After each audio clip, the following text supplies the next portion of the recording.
All right, so let's get right into our review of inductors. Kind of going to talk about some of the same stuff I talked about in EE220 when I covered inductors.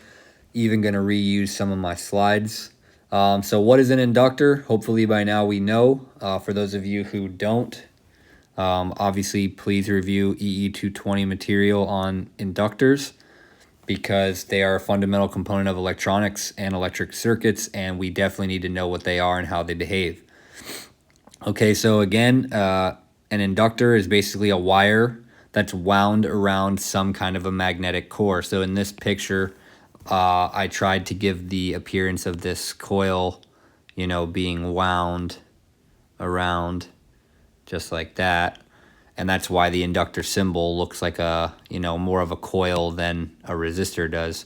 A resistor has more of this zigzag kind of shape, and an inductor is supposed to have more of this coiled kind of shape. They can look similar if you don't do a good job of distinguishing between the two, but this is the symbol for the inductor, of course. The magnetic core is there to direct these magnetic field lines that we get as a result of the current that flows in the wire, right?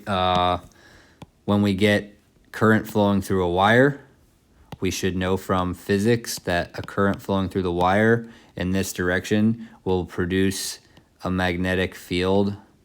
I'm trying to draw that as coming basically up and around this wire. That is the right-hand rule that tells us the direction of the magnetic field for a current carrying wire. Hopefully that's obvious.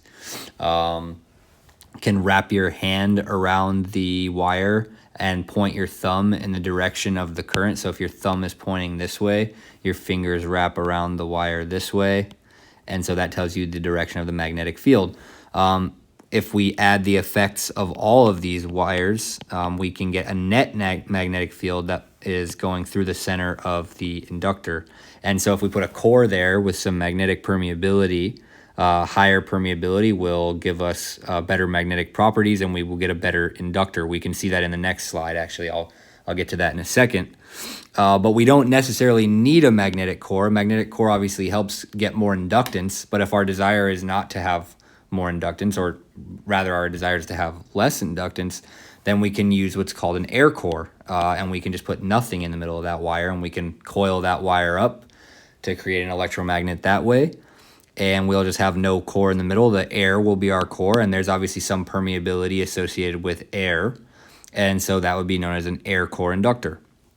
It goes almost without saying at this point that the way that an inductor stores energy is that it stores it in the form of the magnetic field. So when an inductor has current flowing through it, right, that magnetic field that is created is the way that the inductor stores energy.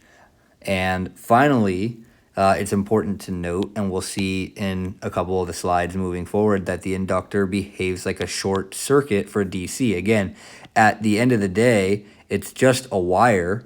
It's wound in a coil because of the electromagnetic properties that we get when we have a coil of wire, and we can, take advantage of these magnetic field lines. But at DC, when this current is just constant flowing through the inductor, the voltage across the inductor is zero. So the voltage here would be the same as the voltage here, and it basically just behaves the same as just a straight wire at that point in terms of voltage and current in DC sense, okay?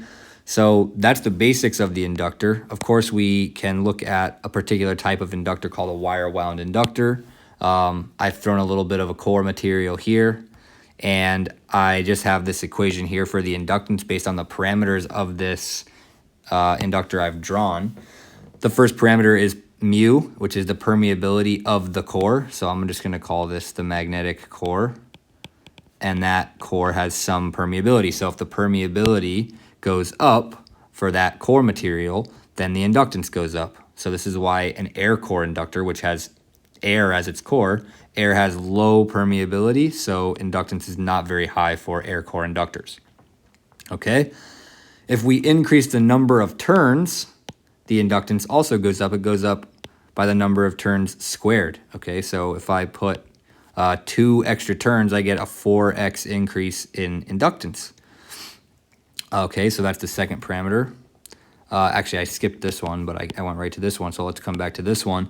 The inductance increases with the cross-sectional area of the coil, so the bigger that the cross-sectional area is here, basically the larger I make this diameter, then the more inductance I get. And lastly, the length of the coil, the total length, so if I'm talking here about the length from basically the top coil to the bottom coil. If I increase that length, that basically means that I'm spacing out these coils more and more. And as I space them out, my inductance drops because I'm getting more and more length. So I'm getting worse and worse coupling, as opposed to if I were to push these and kind of squeeze them, crunch them together and make a really tight, compact coil, I would get larger inductance for the same number of turns, okay? So I'm going to go ahead and end this video right here. That's just the first 2 review slides on inductors. If you have any questions, obviously, just let me know. This is, again, just review from EE220. I did cover these videos in the Circuits 1 course, so if you want to watch them when I covered them then, they're available on the course webpage in the 220 section. And in the next couple of videos, we're going to talk a little bit more about inductors and do a little bit of a wrap-up on the review, and then we'll move into magnetic coupling. Okay, so I'm going to end this video right here.